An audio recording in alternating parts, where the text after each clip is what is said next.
The voice stopped him cold. Eli Turner had heard plenty of strange things in his 37 years, but nothing like that.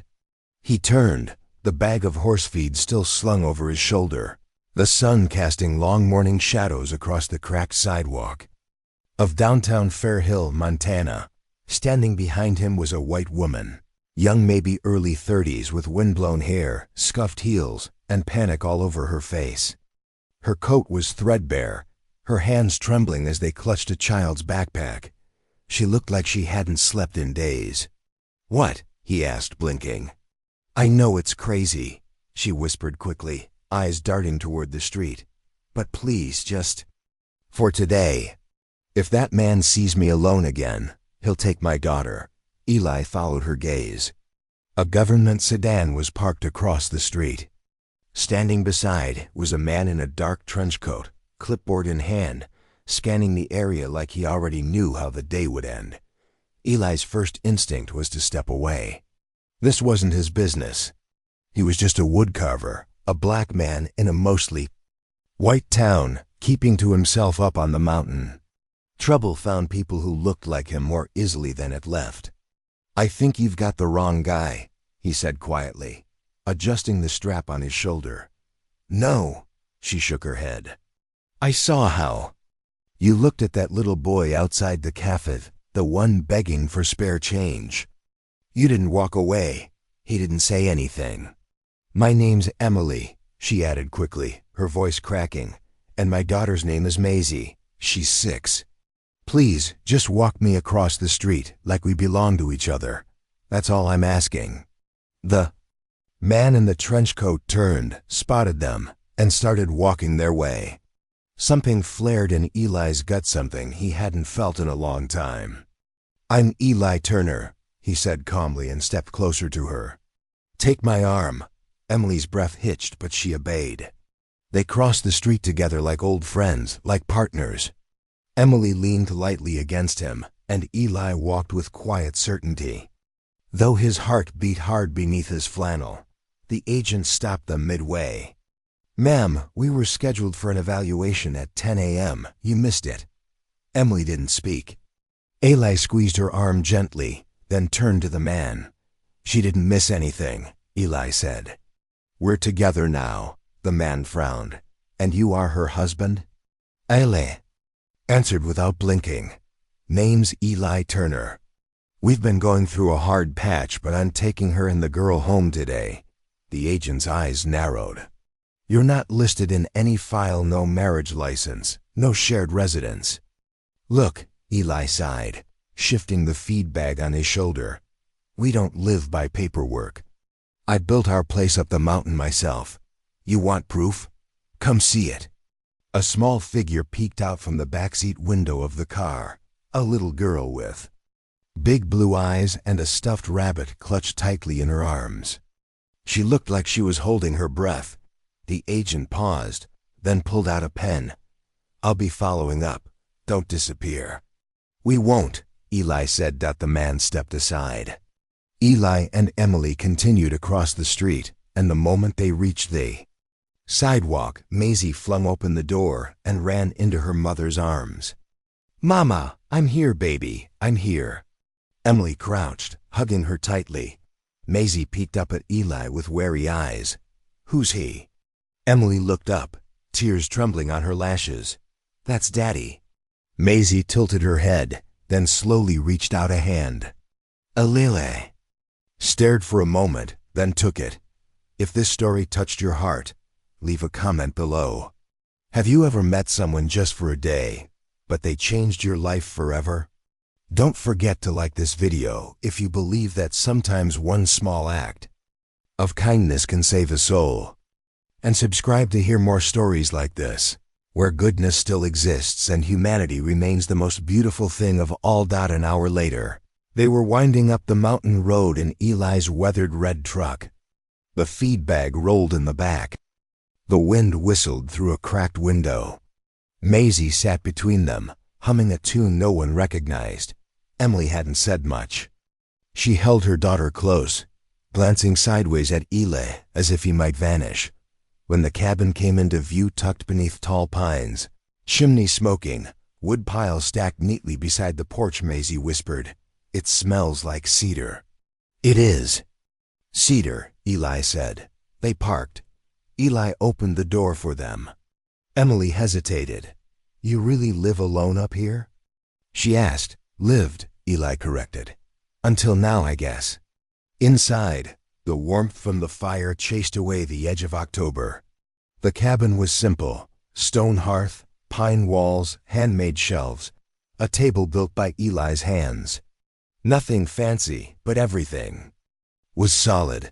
Maisie climbed onto the couch and curled up with her rabbit. Eli pointed to the bedroom. You take that. She can have the bed. I'll sleep on the floor if need be. Emily shook her head. You've done too much already. Eli met her eyes. Then let me do a little more. That night, as the fire crackled low and the wind whispered against the cabin walls, Emily sat at the table sipping warm milk. Her hands still trembled. Why did you help me? She asked. Eli didn't look up from the fire. You said you needed someone. To pretend.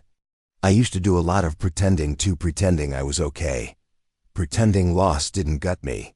She nodded slowly. You don't have to explain everything tonight, he added. But you don't have to run anymore either. Emily's eyes glistened. She looked over at her daughter, now asleep on the couch under a thick quilt. Just one day, she whispered. Eli turned to her. We'll see about that. The sun hadn't yet risen when Eli stirred from the floor. His back ached from the hardboards, but he didn't complain. It had been years since anyone else had shared his roof, let alone a woman and child. The fire in the hearth had faded to soft embers. He moved quietly, stoking it with practiced hands, careful not to wake them. Emily and Maisie had fallen asleep on the pull-out couch the night before, huddled under an old patchwork quilt that once belonged to his grandmother. Maisie's tiny arm was slung across her mother's chest, her rabbit tucked under her chin. They looked like they belonged there. He stood at the kitchen counter, grinding coffee beans with a handheld mill. The rhythm calmed him. Everything else about this situation was uncertain. But this he understood. A soft sound behind him. He turned. Emily was awake, sitting up slowly. Her hair was tousled, and her eyes held the heavy red of someone who hadn't slept well. She tightened the quilt around herself. Morning, she said, her voice soft. Eli nodded. Coffee's almost ready. She glanced toward Maisie, who still slept soundly. She didn't wake up once. That's rare. He said nothing, just poured steaming water over the grounds and waited. You weren't kidding, she said softly. This place smells like cedar and quiet. Eli offered her a mug. Most days that's all it is. She held it with both hands, sipping. Carefully, then in a smaller voice, thank you for yesterday. Eli sat down across from her at the table. Still don't know why I said yes. Emily gave a quiet, tired laugh. Maybe we both got desperate at the same moment. They sat in silence a while, the only sound the occasional pop of wood from the fire.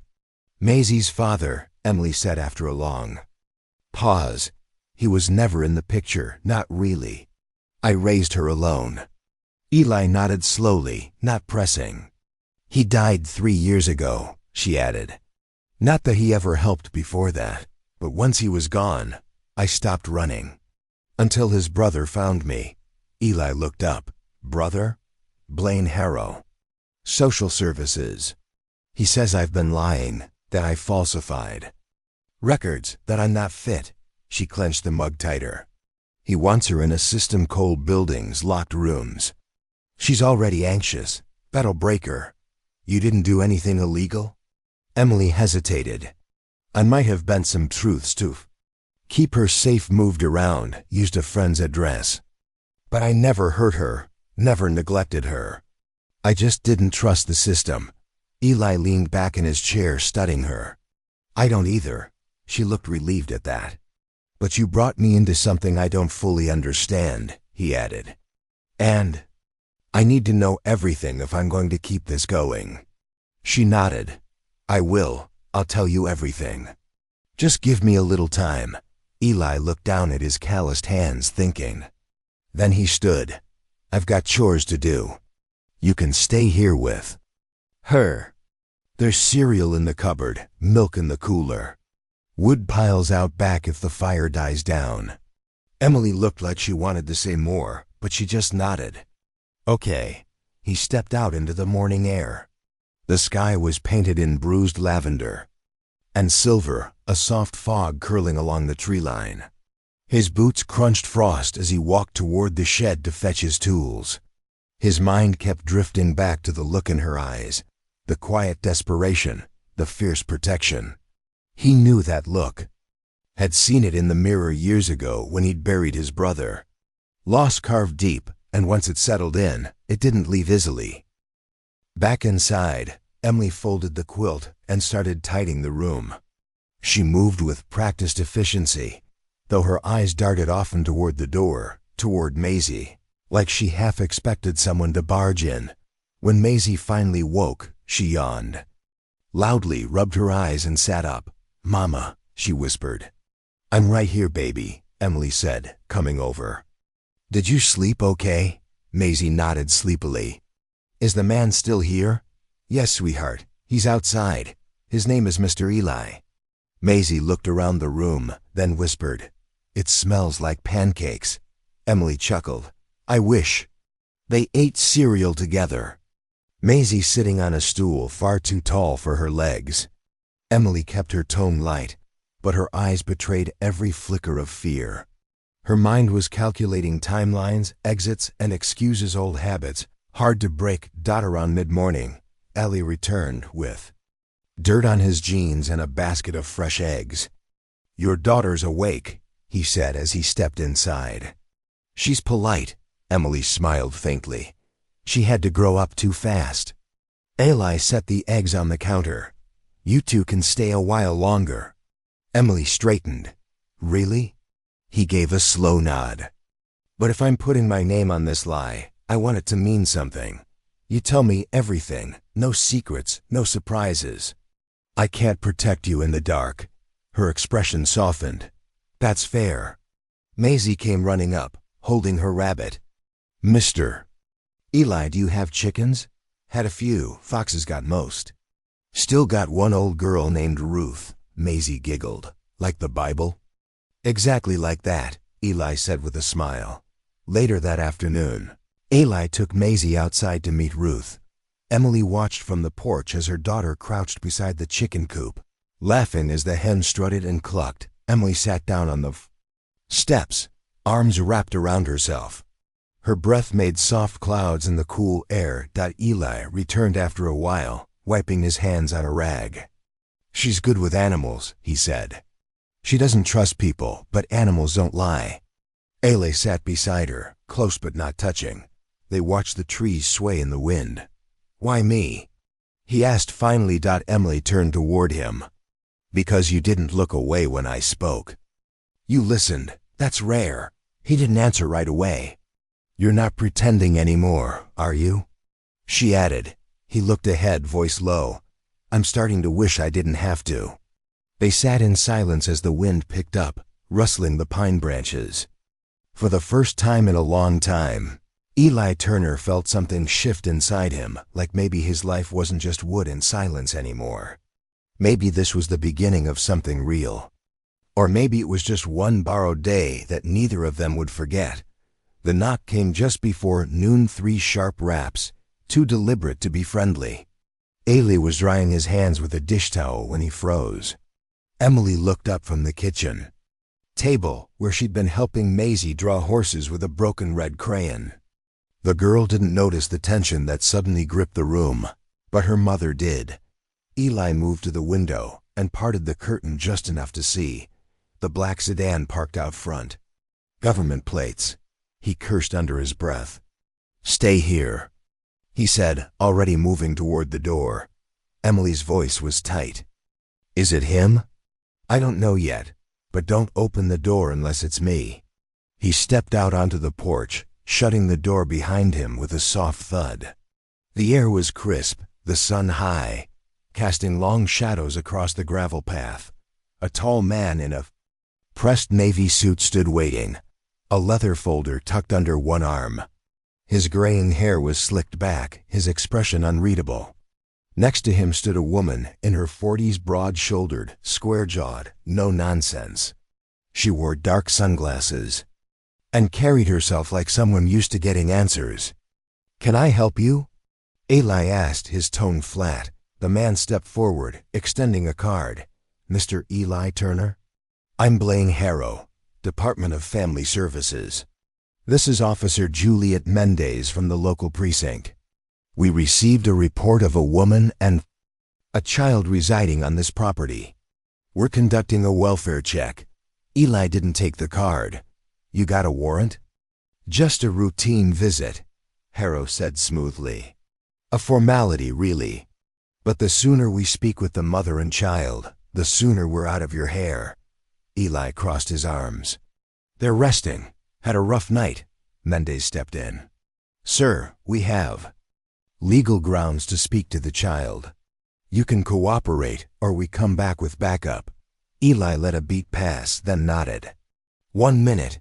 He stepped back inside, locking the door behind him. Emily was already on her feet, eyes wide. "It's him, isn't it?"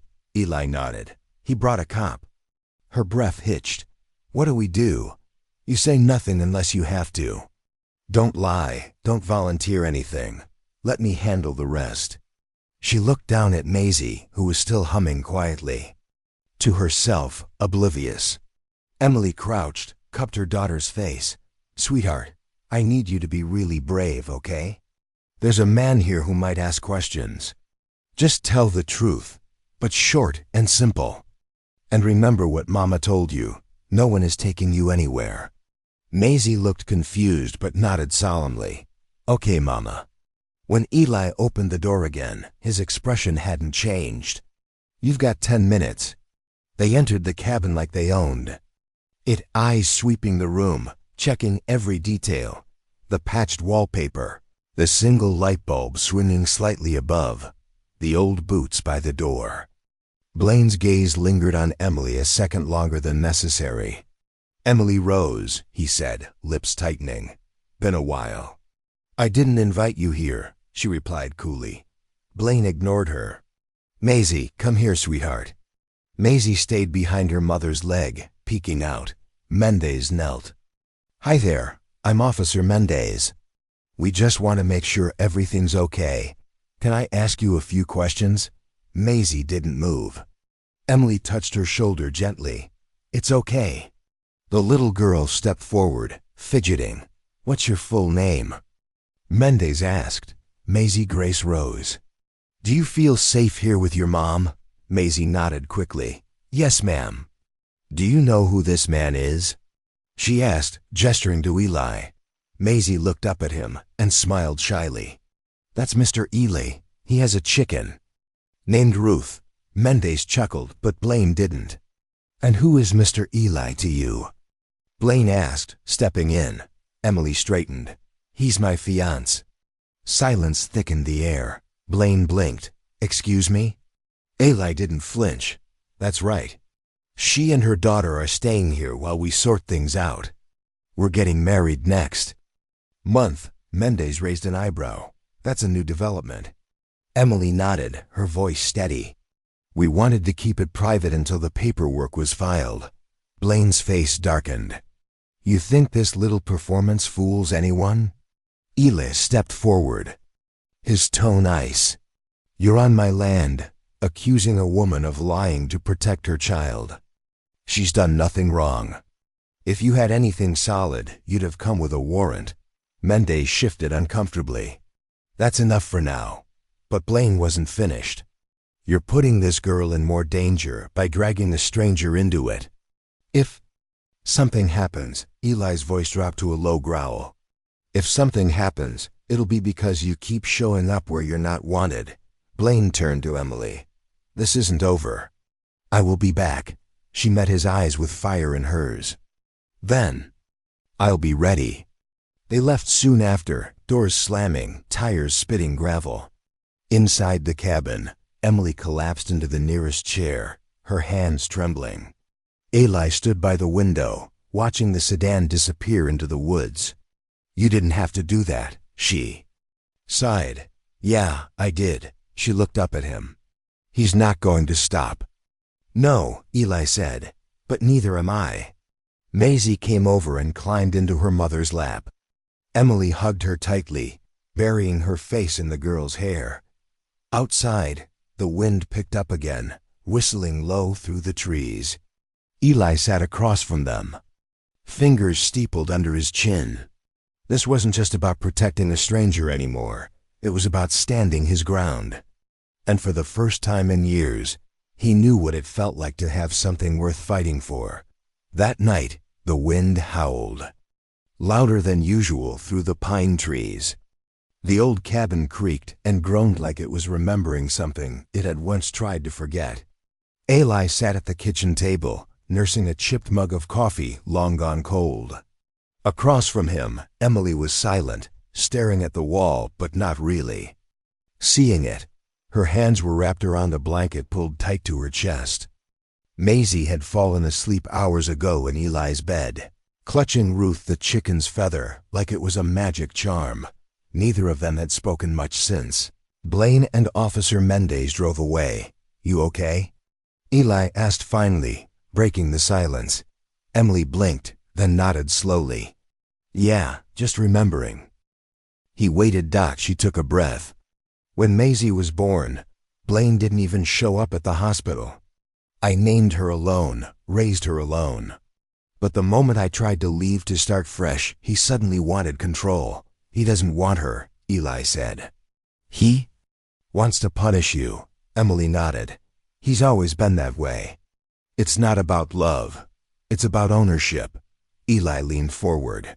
"You ever press charges, file a report?" "I did once." He paid off the officer, claimed I was unstable, said I was making it all up. Even had a psychologist from his circle declare I was emotionally unfit. Ellie muttered a curse under his breath. She looked up at him then, her eyes clear despite the exhaustion. "I don't know why you're helping me, Eli. You barely know me." "Maybe not, but I know what it looks like when someone's being hunted," he said. "And I don't like bullies." Silence settled again, not cold this time, but quiet, like shared understanding. The next morning, Emily woke early. The smell of bacon and fresh cornbread filled the air. She walked into the kitchen to find Eli flipping pancakes, a soft hum escaping his lips. "You didn't have to," she started. "I was up anyway," he said. "Figured we could use something warm." Maisie ran in a moment later, barefoot and laughing, chasing a small wooden car Eli had carved for her the night before. For a while, the cabin felt like a home, not a hideout. But peace never lasted long. Around noon, the phone rang. Eli glanced at the caller ID. No number. He picked up. A man's voice, smooth and laced with venom, came through. "I hope you're enjoying playing house, Mr. Turner. But let me be clear. You're interfering with a legal matter, and you're going to regret it." Ayla didn't flinch. "Is that a threat, Harrow? It's a promise. I'm filing for emergency custody. You've got 48 hours before a court date is set. The state will side with stability, not some recluse in the woods. Then I suggest you come with. More than threats next time." He hung up before Blaine could respond. Emily was watching from the hallway. "He's moving fast." Eli nodded. "He's scared. What do? We prepare." The next 2 days passed in quiet but focused urgency. Eli reached out to a local retired judge he trusted, Judge Miriam Collins, a sharp-tongued woman in her 70s who used to be known as the gavel with a conscience. She agreed to meet. On the morning of the third day, Eli drove them into town. The courthouse was a low brick building that smelled of varnish and old paper. Judge Collins met them in her office, glasses perched at the tip of her nose. She listened without interrupting as Emily told her story, everything from the emotional manipulation to the threats, the custody battles, the paid-off therapists, and finally the escape. Miriam didn't blink. When it was over, she looked at Eli. "You vouch for this woman?" "With my life," he said. The judge sat back, tapping her pen against the desk. "There's no formal case filed yet, but I've seen Blaine operate before. He's dangerous and well-connected. If he pushes this, you'll need documentation, testimony, and above all, witnesses." Emily looked down. "Most people who knew us are afraid of him. Then we find someone who isn't," Miriam said. "And we build from there." They left the office with a list of steps: gather medical records, find old friends, request a protective hearing, and file a formal petition for guardianship to establish Eli as a temporary safeguard, just enough to delay Blaine's legal tactics. Back at the cabin, Eli made calls while Emily dug through her old files. She found a letter from a nurse who once reported a bruise on Maisie's arm, evidence that had been buried. She found emails from Blaine's assistant that hinted at forged documents. Hope began to flicker at the edges, but so did the shadows. That night, as they ate dinner, Eli noticed a car drive slowly down the road. No lights, just the crunch of tires on gravel. It didn't stop, but it didn't feel random either. He stood up. "We need to be ready for anything." Emily stood too. "You think he'd come here? I think he's already watching." She looked toward Maisie's bedroom door. "Then we don't sleep tonight." Eli grabbed his shotgun and checked the shells. Outside, the wind was picking up again, and far down the road, headlights blinked once, then disappeared into the trees. The night crawled in heavy and slow, like a storm that hadn't yet decided if it would break. Eli stood on the porch, his eyes locked on the distant curve of the gravel road. In one hand he held the shotgun loosely by his side. In the other, a flashlight he never once turned on. He didn't need light to feel the presence out there. Something or someone was watching. He could feel it in his bones, the way an old soldier senses a trap before the first twig snaps. Inside, Emily paced the length of the living room, her nerves fraying with every tick of the clock. She had put Maisie to bed hours ago, but she knew the girl wasn't sleeping. She was lying still under the covers, pretending, too afraid to ask why Mom's voice was tense or why Mr. Turner hadn't come inside yet. "You should get some rest," Eli said when he finally stepped back in. Emily looked at him, face pale in the lamplight. "You know I can't." He gave her a soft nod, then motioned to the couch. "You sit, I'll talk." He pulled a chair closer and sat across from her.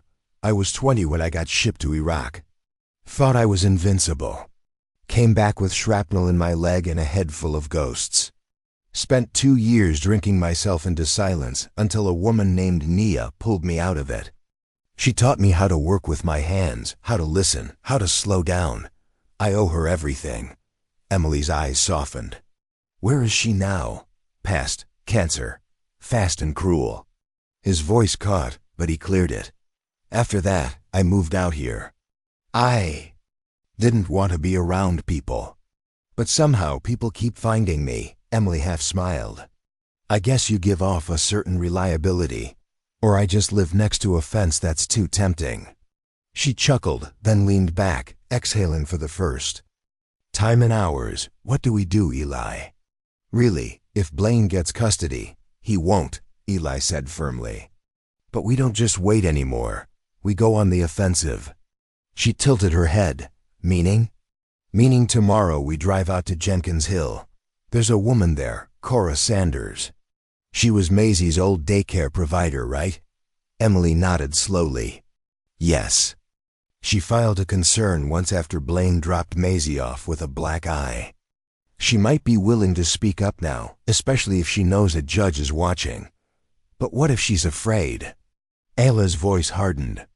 "Then we remind her what happens when good people stay quiet." The next morning was gray and cold, fog curled around the edges of the trees like smoke. They left before dawn, Eli driving an old Ford pickup that groaned on the hills, but still had fight left in it. Emily sat beside him, clutching a worn folder filled with every scrap of evidence she'd gathered.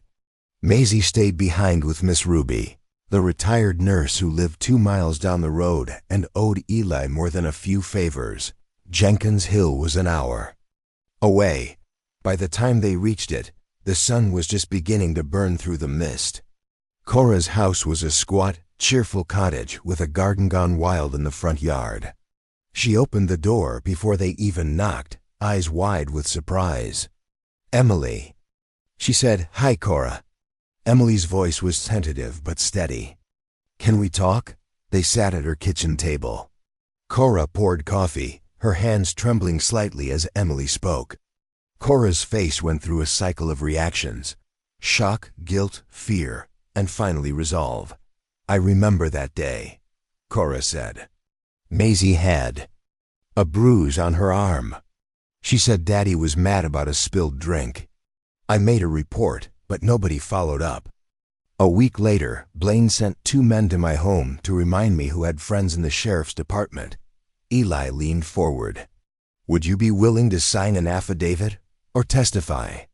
Cora hesitated, then looked at Emily. "You believe he'll take her from you?" Emily nodded, her voice a whisper.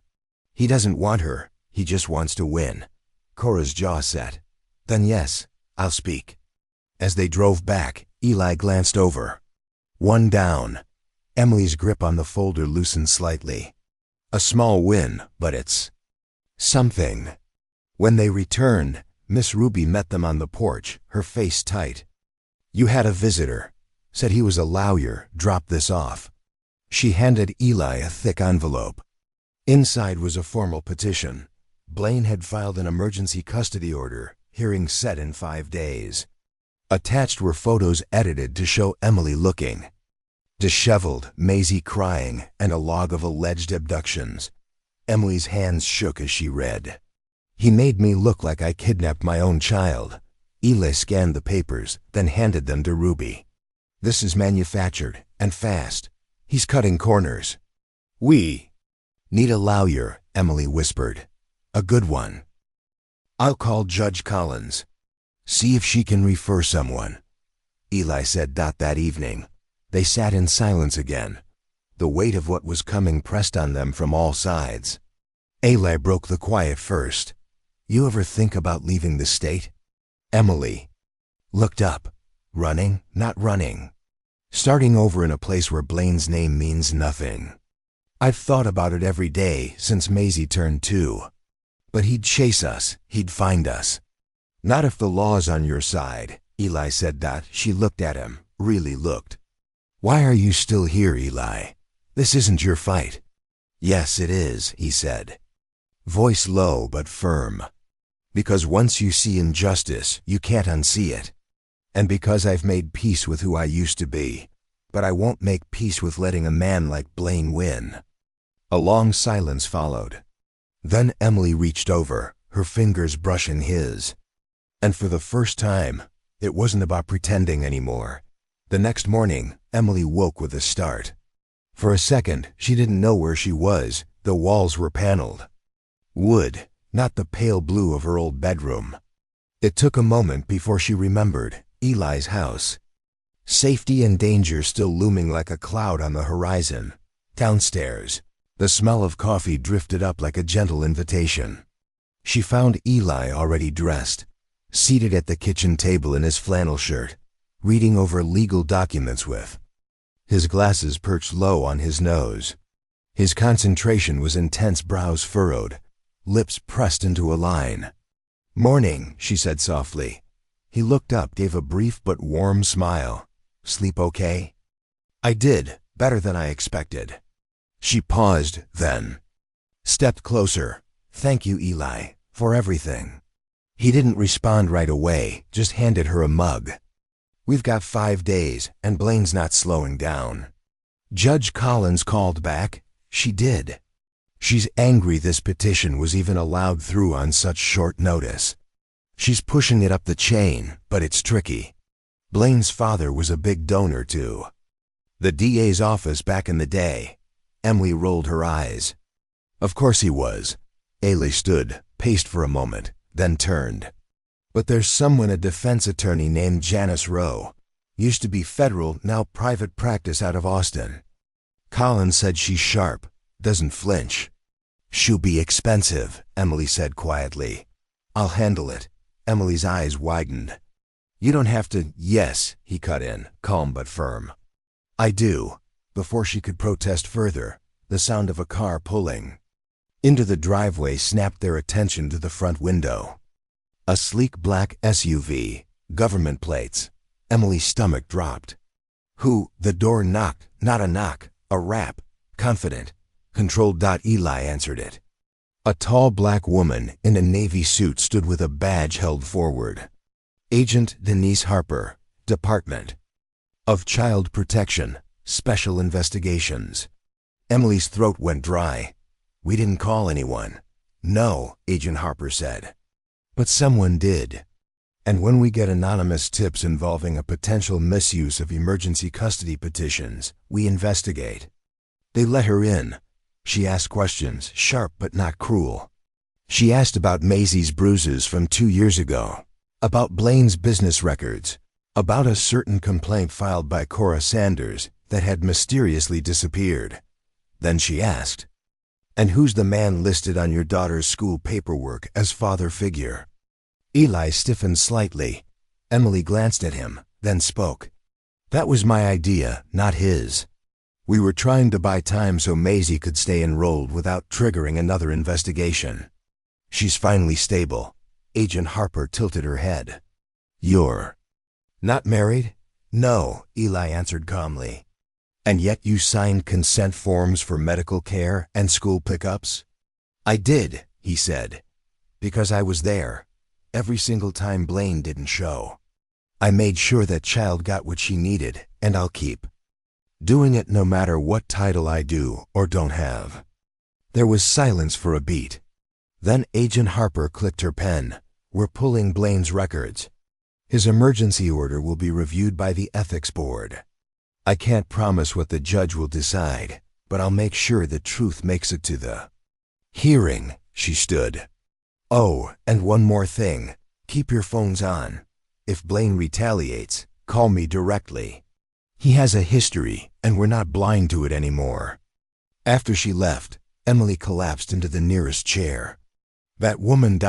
She was like a hurricane." Eli grinned. "The good kind." They spent the rest of the day gathering evidence, every photo, every voicemail, every scrap of documentation Emily had ever saved. Eli made digital copies. They called Janice Rowe, and by late afternoon, she was on speakerphone, voice crisp, direct, and oddly comforting. "This is winnable," she said. "But only if you both stay ahead. Blaine will try to push emotional buttons. Do not engage in public. No social media. No reactive messages. We need to look calm, stable, unflappable." Emily nodded. "What about Maisie?" "Protect her. Don't let her near Blaine. If he shows up, you call the police. In my office, do not let him corner you without witnesses." That night, Emily tucked Maisie into bed, brushing her daughter's curls gently behind one ear. "Are we okay, Mama?" the girl asked. "We're going to be," Emily said softly. "We've got people helping us now." Maisie yawned and snuggled into the covers. "I like Mr. Turner. He makes the house smell like firewood and pancakes." Emily smiled, tears prickling her eyes. "Yeah, me too." Downstairs, Eli was reviewing court precedent when Emily joined him. She stood there for a long moment, just watching him work steady, strong, endlessly patient. "You never said what you did before the army," she murmured. He looked up. "Mechanical engineering." "Then I walked away from it."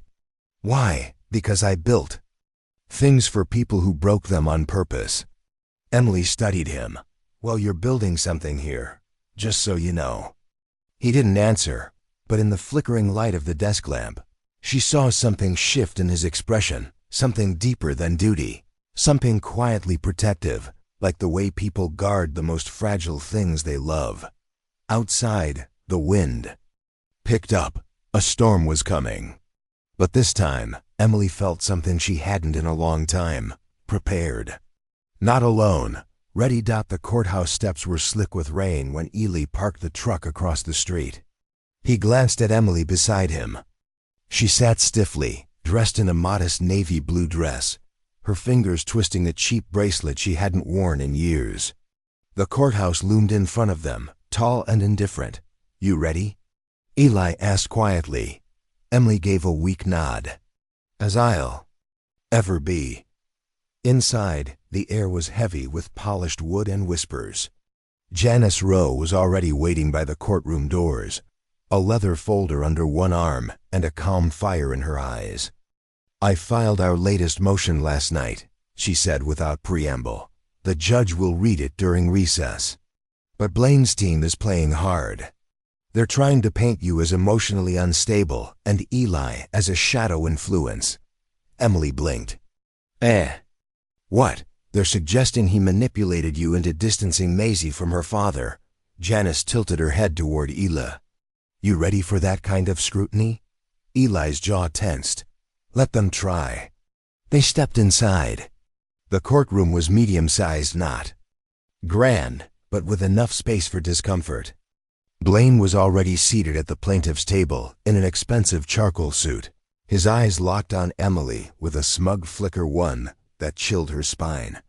Maisie sat with Cora Sanders in the back row, coloring quietly. Agent Harper was seated nearby, her sharp gaze scanning every face. For once, Emily felt the power shift in the room, just slightly. The judge entered. "All rise." What followed was 3 hours of back and forth. Blaine's lawyer, a lean, smirking man named Huxley Granger, tried everything, questioning Emily's past mental health records, citing old medication prescriptions, even implying Eli and Emily's relationship was improper. Janice stood like steel. "Improper? Are we living in 1960, counselor?" She presented medical records, photographs of bruises Blaine had dismissed, Maisie's school performance reports showing drastic improvements after Emily left him. She even played a voicemail Blaine had left 3 months ago, angry, slurred, threatening. "Judge." Harrow's face darkened at that one, but then Huxley turned to Eli. "Mr. Turner, you have no legal guardianship over the child, correct?" "No, sir," Eli replied. "And yet you picked her up from school on multiple occasions." "She called me when Blaine didn't show up. You don't find that unusual?" "I find a 6-year-old waiting alone outside a locked school door unusual," Eli replied, his tone level but firm. There was a murmur from the gallery. Huxley pressed harder. "Mr. Turner, were you ever romantically involved with Miss Rose prior to this arrangement?" "No. Have you developed romantic feelings for her since?" Janice stood. "Objection, Your Honor. Relevance?" Judge Harrow raised a brow, sustained, but the question hung in the air.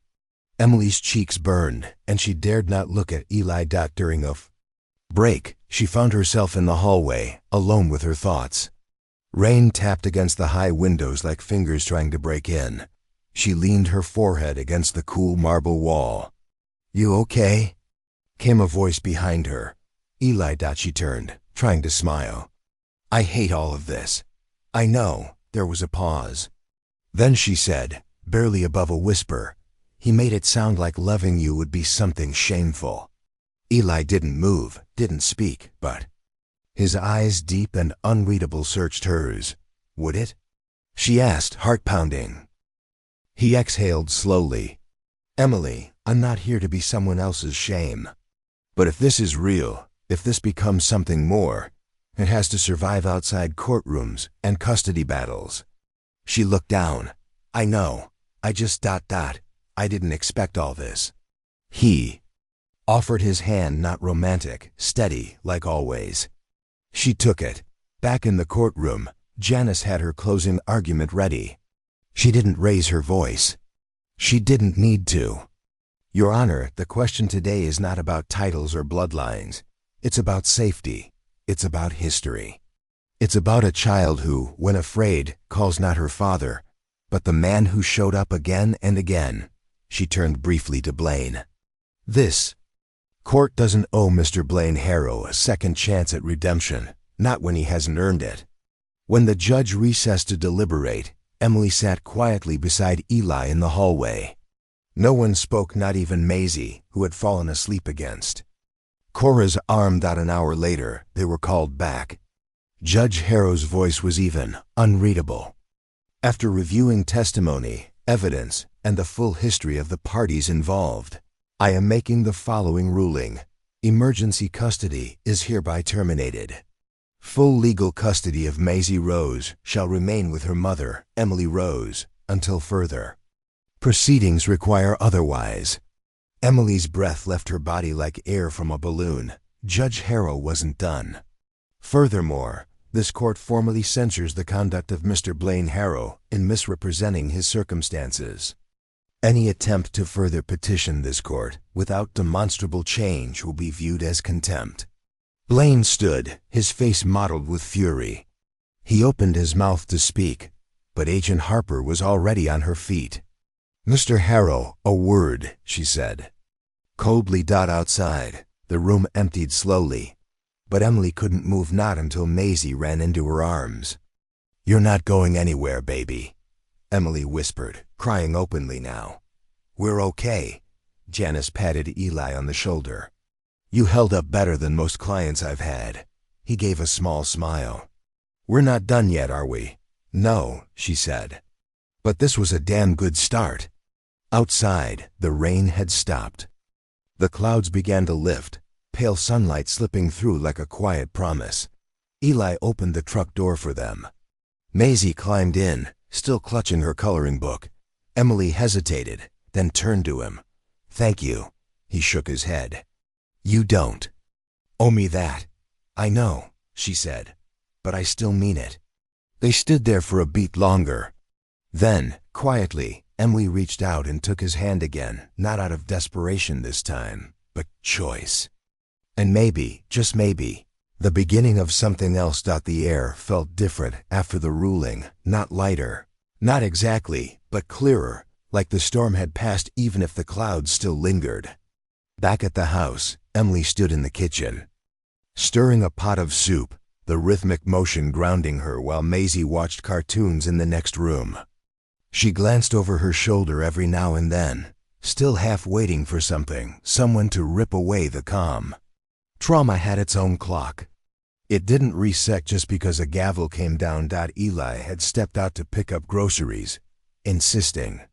They needed something celebratory but responsible, which apparently meant strawberry shortcake and lemon iced tea. He returned an hour later, soaked from a brief drizzle and holding a paper bag like it contained treasure.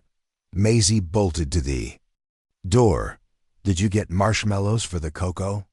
Or your victory parade?" Eli asked with a grin. "Both?" He handed her the bag. Emily watched from the kitchen doorway, her arms folded but her heart more open than it had been in months, maybe longer.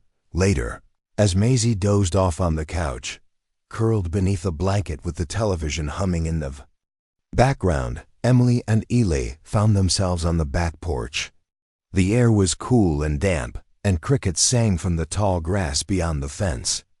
A soft light poured from the kitchen window behind them, casting their shadows long across the floorboards. Emily held a mug of tea, cradling it like armor. "Do you ever wonder if peace like this can last?" Eli leaned back in the old rocking chair, one leg stretched out, his voice low. "I stopped asking that question a long time ago. Now I just try to hold on to the good when it shows up." She nodded slowly. "I keep waiting for Blaine to pull something else." "He might," Eli admitted. "But now he knows he's not the only one in the ring." She smiled, just a flicker. "That's not nothing." They sat in silence for a while, broken only by the creak of the rocker and the distant sound of an owl. Emily spoke again, quieter this time. "I didn't plan to fall into anyone's life, let alone yours. I know. But you didn't push me away, even when I brought a storm with me." Eli turned toward her, his expression unreadable but soft around the edges. "Maybe I was tired of calm that never meant anything." She looked at him, really looked at him. The lines in his face spoke of years he rarely spoke of. The calm in his voice wasn't passivity. It was earned stillness, the kind that came from surviving things without making noise about them. Then, Something unexpected. Her phone buzzed on the table behind them. Emily flinched, her heart tripping before her hand even reached for it. One. Look at the screen, and her breath caught. It wasn't Blaine. It was Cora Sanders. Emily answered immediately. Cora? Emily, you need to come to the station. What? Why? I can't explain over the phone. Just come. Bring Eli if you can. Double quotes click.